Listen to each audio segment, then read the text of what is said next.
Hello मेरे प्यारे साथियों, मैं फुलेंद्र सिंह और आपका मेरे YouTube channel top guidance study में स्वागत है। प्यारे साथियों, इस वीडियो के माध्यम से मैं आज आप लोगों के लिए लेकर आया हूँ एनसीईआरटी क्लास 10 का मैथ का चैप्टर नंबर 1, जिसका नाम है वास्तविक संख्याएं। चलिए हम इसका इंट्रोडक्शन कराने वाला हूँ कि वास्तविक संख्याएं क्या होती हैं। वीडियो में आगे बढ़ने से पहले यदि आपने इस वीडियो को अभी तक लाइक नहीं किया है तो वीडियो को लाइक कर लीजिए। चैनल पे नए हैं तो चैनल को सब्सक्राइब करके एक प्यारा सा कमेंट्स अवश्य लिख दीजिए, ताकि हमारे आने वाले सारे वीडियो का नोटिफिकेशन आप तक आसानी से पहुंच सके। तो अगर मैं वास्तविक संख्याओं की बात करूं कि वास्तविक संख्याएं होती क्या है, तो वास्तविक संख्याएं आपने कक्षा 9th में पढ़ा होगा कि ऐसी संख्याएं जो परिमेय या अपरिमेय होती हैं उसे हम वास्तविक संख्या यानी कि रियल नंबर कहते हैं। तो ऐसी संख्या जो परिमेय भी हो या अपरिमेय भी हो, दोनों हो, उसे हम क्या कहेंगे? वास्तविक संख्या।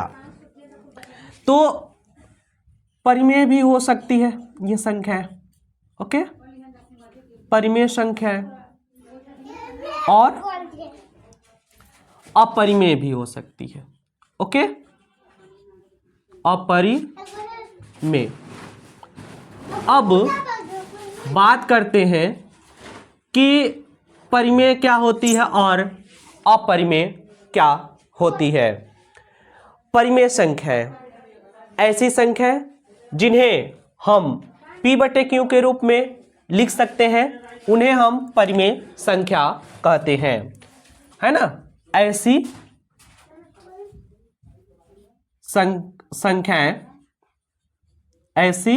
संख्याएं जिन्हें p/q के रूप में लिखा जा सके, ओके, उसे हम क्या कहेंगे? परिमेय संख्या कहेंगे। और अगर मैं अपरिमेय संख्या की बात करूं, अपरिमेय संख्या की, तो ऐसी संख्या जिसे हम p/q के रूप में न लिखें उसे हम क्या कहेंगे? अपरिमेय संख्या कहेंगे। तो ऐसी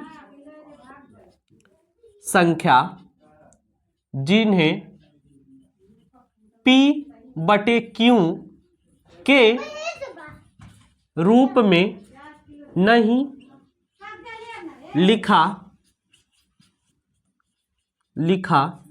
जा सके, ओके, इसे हम क्या कहेंगे? अपरिमेय संख्या कहेंगे। अब यहां पे कैसे हम पहचानेंगे कि परिमेय संख्या है कि अपरिमेय संख्या? कभी कभी क्वेश्चन में, MCQ क्वेश्चन में पूछ लिया जाता है कि निम्नलिखित में कौन सी परिमेय संख्या है, या फिर ऐसे लिखा आ जाता है कि कौन सी अपरिमेय संख्या है, या फिर कह दिया पाई किस प्रकार की संख्या है, या फिर कह देगा कि √3 किस प्रकार की संख्या है, या फिर ऐसे भी पूछ लेता है 3+1 किस प्रकार की संख्या है।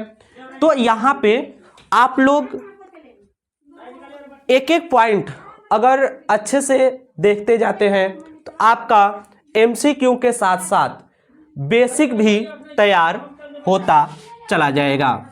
तो चलिए इसके बारे में हम लोग जान लेते हैं। अगर मैं यहाँ पे बात करूं कि परिमेय संख्या है तो जिन्हें p/q के रूप में लिखा जाए, तो जैसे 3/4 है, तो ये क्या है? ये परिमेय संख्या है। हमको 3/4 यानी कि p/q के रूप में इसे हम लिख दिए। और अगर मैं कहूं कि 1, क्या 1 परिमेय संख्या है? तो अगर मैं सिर्फ 1 लिखता हूं तो ये परिमेय संख्या है। क्यों? क्योंकि हम किसी भी संख्या के नीचे उसका डिनोमिनेटर 1 लिखते हैं, तो ये भी क्या हो गया? p/q के रूप का हो गया। अगर मैं 0 की बात करूं क्या जीरो परिमेय संख्या है? तो हाँ, जीरो भी परिमेय संख्या है। अगर मैं 22/7 अब आप लोग बताइएगा कि 22/7 किसका मान होता है? तो ये जो मान होता है ये पाई का मान होता है, 22/7। तो 22/7 जो है वो परिमेय संख्या है, परंतु जो पाई है वो क्या है? अपरिमेय संख्या है। यहां पे माइनस वाली भी संख्याएं क्या होंगी? परिमेय होंगी। और इसके साथ साथ माइनस में अगर बटे में संख्या आ जाती है, जैसे कि -5/7, तो ये भी क्या हो जाएंगी? परिमेय संख्याएं हो जाएंगी। चलिए, और यहां पे दो चीजें और समझने की जरूरत है, एक शांत, एक आवर्ती अशांत, एक अनावर्ती अशांत। देखिए, ये जो संख्या है 0.25, ये जो है दशमलव के बाद में इसका रिपीटेशन नहीं हो रहा है, इस कारण ये क्या है? शांत है। अगर शांत दशमलव है, कौन सा दशमलव? शांत दशमलव, शांत दशमलव। तो शांत दशमलव भी किसके अंतर्गत आएगा? परिमेय संख्या के अंतर्गत आएगा, क्योंकि इसको हम P/Q के रूप में लिख सकते हैं। एक और आपको ध्यान में रखना है, जैसे कोई संख्या ऐसी होती 0.3333 एंड सो ऑन आता रहेगा, या फिर ऐसे आ जाए 0.676767 एंड सो ऑन, इस प्रकार से। तो ये जो संख्याएं होती हैं, देखिए एक टर्म के बाद यह इसकी पुनः से पुनरावृत्ति हो रही है, पुनः से रिपीट हो रही है, तो इसे हम लोग कहेंगे आवर्ती। क्या बोलेंगे? आवर्ती अशांत, आवर्ती अशांत दशमलव, अशांत दशमलव। और जो आवर्ती अशांत दशमलव होगी वो भी क्या होगी? परिमेय संख्या होगी। और जैसे कि आवर्ती अशांत दशमलव है, जैसे 0.3333, इसको हम चाहें तो 0.3 पर बार लगाकर भी लिख सकते हैं, या इसे अगर मैं P/Q के रूप में लिखूं, इसको मैं लिख सकता हूं 3/9, या फिर 3 एकम 3 और 3 त्रिका 9, यानी कि 1/3। ओके, तो ये क्या हो गया? P/Q के रूप का हो गया, इसलिए क्या है? परिमेय संख्या है। अगर मैं इसको लिखूं 0.6767 एंड सो ऑन, इसको मैं ऐसे भी लिख सकता हूं 0.67 पर बार, या फिर इसको मैं इस तरीके से भी लिख सकता हूं इसको 67/99 भी लिख सकता हूं, जो कि यह P/Q के रूप का है। इसका जो डिटेल वीडियो है इसे मैं फाउंडेशन बैच में कराऊंगा, क्योंकि यहां पर आप लोगों को थोड़ी सी जानकारी लेनी होगी, और जब फाउंडेशन बैच में आप लोग पढ़ेंगे तो वहां पे डिटेल से इसकी चर्चा की जाएगी। अब हम आते हैं अपरिमेय संख्या में। अभी तक तो हम लोगों ने पढ़ा परिमेय संख्या कि ऐसी संख्याएं जिन्हें P/Q के रूप में लिख सकते हैं, उन्हें हम क्या कहेंगे? परिमेय संख्या कहेंगे। जो शांत दशमलव होती है और आवर्ती अशांत होती है, उसे हम परिमेय संख्या के अंतर्गत रखते हैं। अब ऐसी संख्याएं जिन्हें P/Q के रूप में नहीं लिखा जा सके, उसे हम क्या कहेंगे? अपरिमेय संख्या। जैसे 0.01 001 0001 0001 है ना। इस तरीके से ये चलता जा रहा है। इसको हम लोग बोलेंगे अशांत अनावर्ती, है ना। अशांत अनावर्ती क्या है? अनावर्ती अशांत अशांत दशमलव।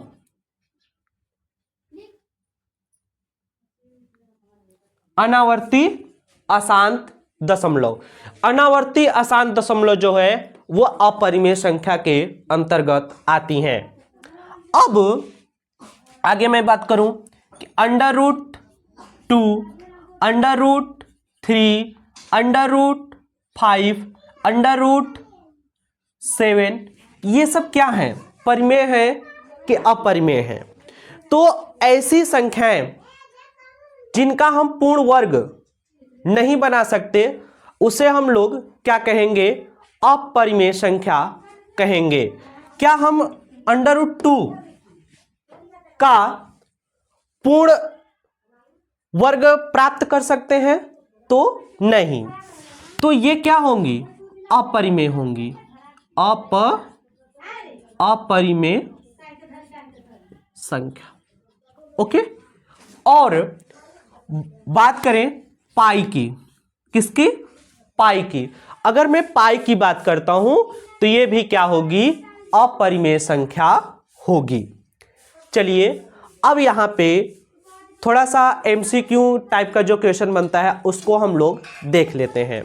जैसे कि क्वेश्चन बना कि पाई एक, है ना, यहां पे कह दिया कि पूर्ण संख्या है, पूर्ण संख्या लिख दिया, पूर्णांक संख्या या कह दिया सम संख्या या कह दिया वास्तविक संख्या। वास्तविक संख्या। तो क्या आप यहां पे बता सकते हैं कि इसका जो उत्तर होगा क्या होगा?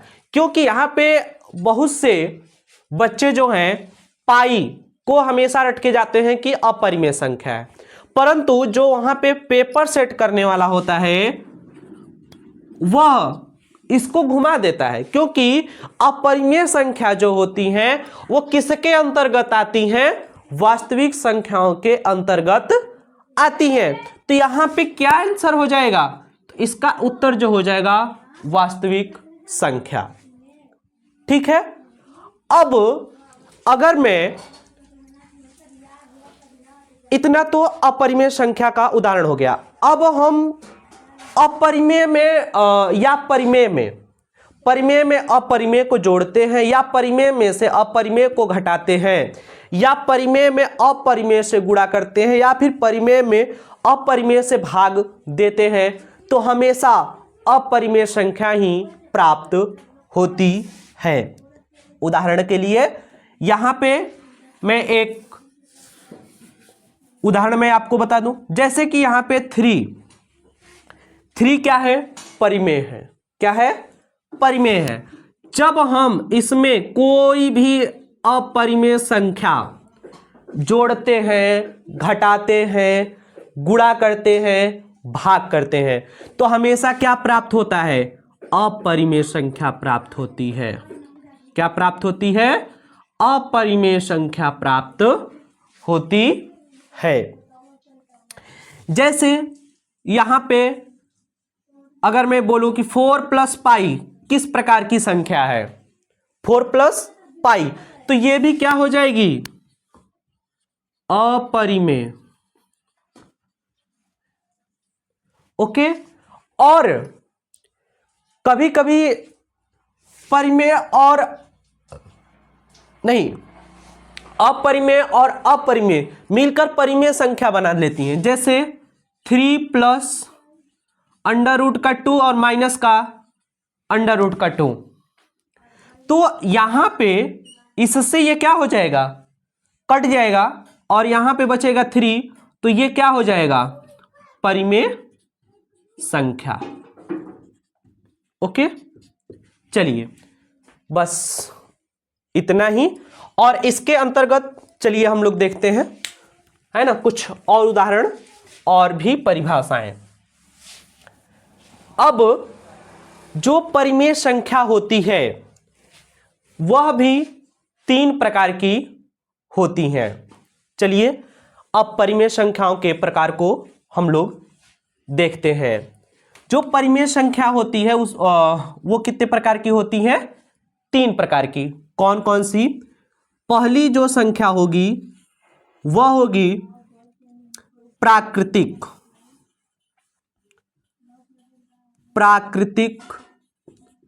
संख्या।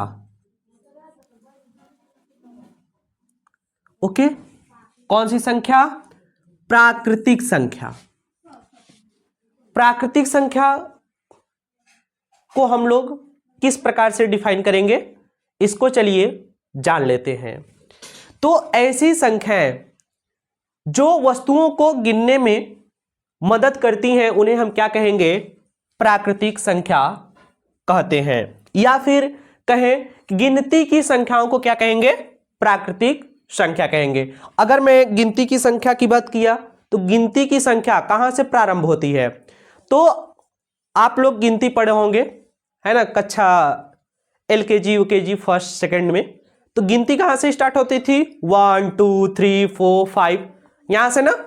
तो जो प्राकृतिक संख्या है वो कहां से स्टार्ट होगा? 1 2 3 4 5 6, है ना। और अगर आप इसका डिफिनेशन लिखना चाहें तो लिख सकते हैं। तो मैं बता दूं कि ऐसी संख्या जो वस्तुओं को गिनने में मदद करती हैं उन्हें हम प्राकृतिक संख्या कहते हैं। अब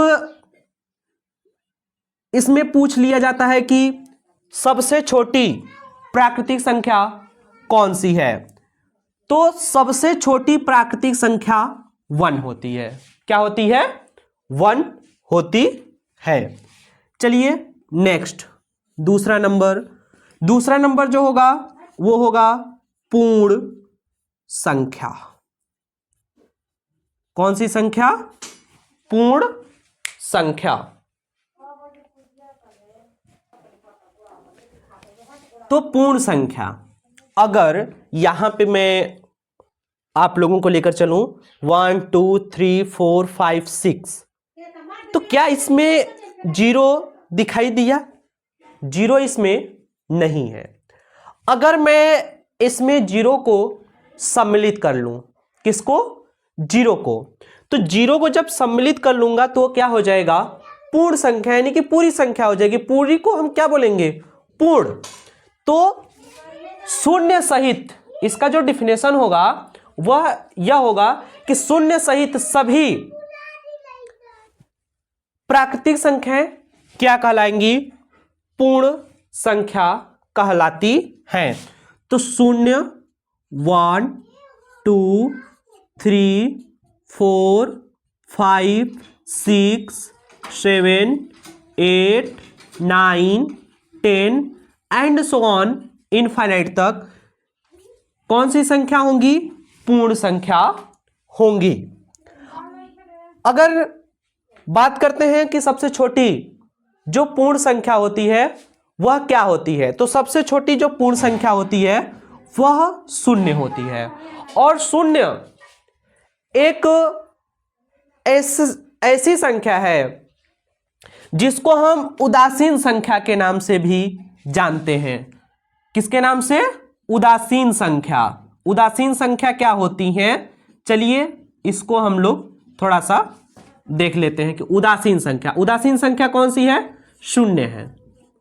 अब इसको हम उदासीन क्यों बोलते हैं, है ना। तो जो 0 है, 0 में न तो प्लस लगाया जा सकता है न तो माइनस लगाया जा सकता है, इसलिए इसे हम उदासीन संख्या कहते हैं। नेक्स्ट, अगर मैं बात करूं तीसरे नंबर की। तीसरा नंबर जो होगा हमारा वह होगा पूर्णांक। पूर्णांक पूर्णांक मीन्स कि शून्य सहित सभी धनात्मक एवं ऋणात्मक संख्याएं क्या कहलाएंगी? पूर्णांक कहलाएंगी। तो शून्य सहित सभी धनात्मक 1 2 3 4 5 6 7 8 एंड सो ऑन इनफाइनाइट तक। इधर माइनस का 1, माइनस का 2, माइनस का 3, माइनस का 4, माइनस का 5 एंड सो ऑन माइनस का इनफाइनाइट तक। ओके, ये हमारी जो संख्याएं हैं ये क्या है? पूर्णांक है। क्या है? पूर्णांक है। और पूर्णांकों की अगर मैं बात करूं, जैसे ये हमारा राइट है, ये हमारा लेफ्ट है। अगर हम लेफ्ट से राइट की ओर जाते हैं तो संख्याओं का मान बढ़ता है। अगर हम राइट से लेफ्ट की ओर आते हैं तो संख्याओं का मान घटता है। नेक्स्ट, प्राकृतिक संख्याएं। जो प्राकृतिक संख्याएं होती हैं इसके भी प्रकार होते हैं। तो यहां पे मैं थोड़ा सा इसको मिटा लेता हूं। अगर आप लोगों ने लिख लिया है तो मैं इसको मिटा दूं, या फिर वीडियो को पॉज करके भी आप लोग लिख सकते हैं। चलिए नेक्स्ट, प्राकृतिक संख्याओं के प्रकार को जानते हैं। तो जो प्राकृतिक संख्याएं होती हैं इनके भी प्रकार होते हैं। पहला है सम संख्याएं, दूसरा है विषम संख्याएं, तीसरी जो संख्या है इसको हम लोग बोलेंगे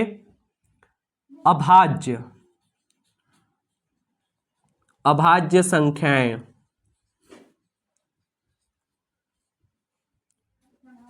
चौथी जो संख्या है इसे हम बोलेंगे भाज्य संख्या, और आगे यानी कि पांचवी जो है वो होती है सहअभाज्य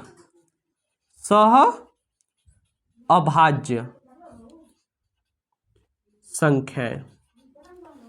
चलिए इसको हम लोग देखते हैं कि सम संख्याएं क्या होती हैं। तो ऐसी संख्याएं जो 2 से विभाजित हो जाती हैं उन्हें हम क्या कहेंगे? सम संख्याएं कहते हैं। तो सम संख्याएं कौन कौन सी होती हैं? तो 2, 4, 6, 8, 10, 12, 14, 16, 18, 20, 22 एंड सो ऑन। तो ऐसी संख्याएं जो 2 से विभाजित हो जाती हैं उन्हें हम क्या कहेंगे? सम संख्याएं कहेंगे।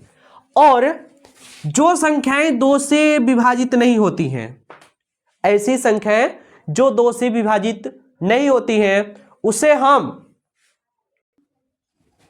उसे हम विषम संख्या कहते हैं। जैसे विषम संख्या में कौन कौन सी होती है? 1, 3, 5, 7, 9, 11, 13, 15, 17, 19, 21, 23 एंड सो ऑन। ये सब क्या है? विषम संख्याएं। ओके, ये भले से आपके सिलेबस में नहीं है पर इतना बेसिक जानना बहुत ही आवश्यक है।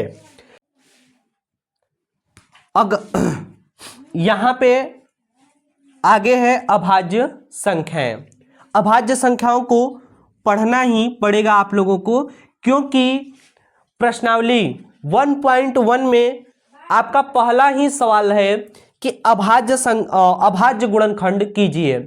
तो अभाज्य गुणनखंड हम लोग कहां से करेंगे? जब हम अभाज्य संख्याओं को सीखे रहेंगे तब ही हम अभाज्य गुणनखंड कर सकते हैं। यह नहीं कि अभाज्य गुणनखंड करने के लिए बोल दिया जाए तो आप लोग किसी भी संख्या से उसका गुणनखंड कर दीजिए। तो इस प्रकार से आपका सवाल गलत हो सकता है। तो चलिए अभाज्य संख्याओं के बारे में जान लेते हैं।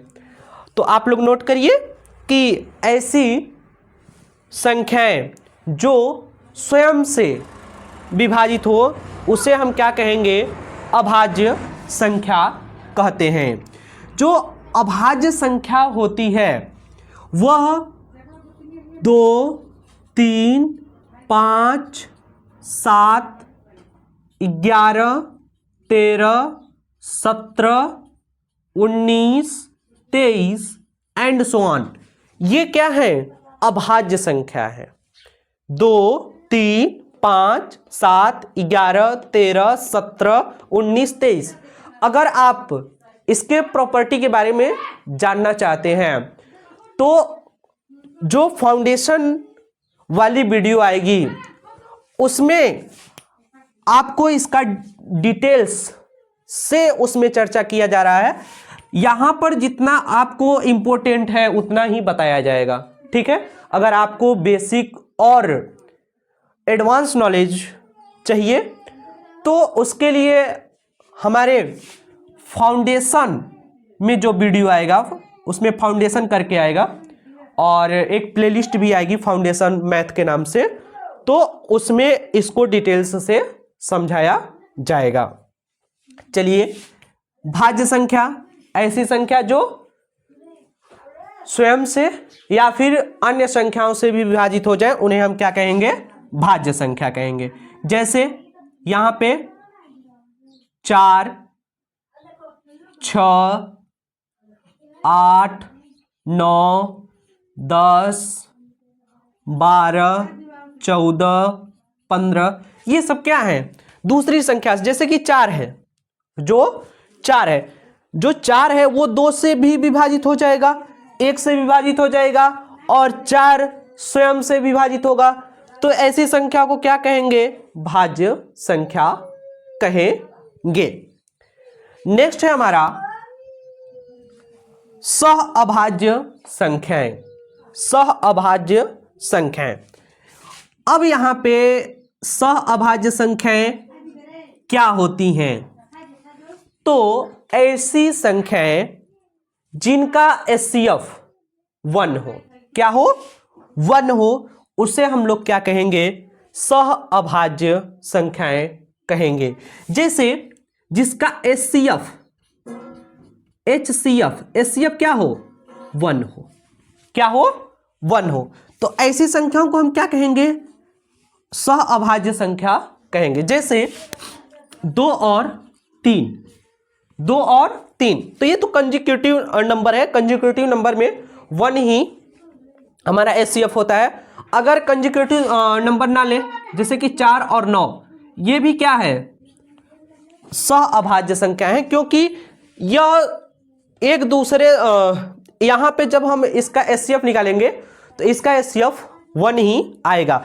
अगर मैं बात करूं कि 6 और 8 सह अभाज्य संख्या है या नहीं है, तो हम यहां पे 6 और 8 का क्या निकालेंगे, HCF निकालेंगे। क्या निकालेंगे, HCF।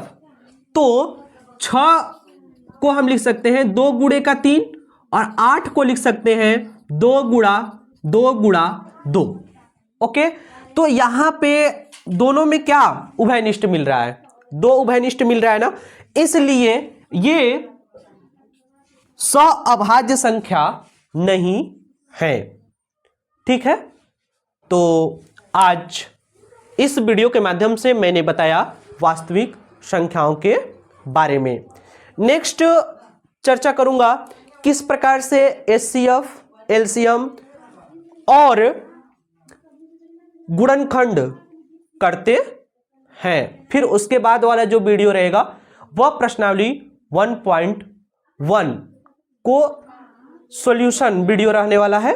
तो आप सभी इस वीडियो को लाइक कर लीजिए, चैनल पर नए हैं तो चैनल को सब्सक्राइब करके एक प्यारा सा कमेंट्स अवश्य करिए और हमारे साथ जुड़े रहिए। धन्यवाद, मिलते हैं अगले वीडियो में, तब तक के लिए जय हिंद।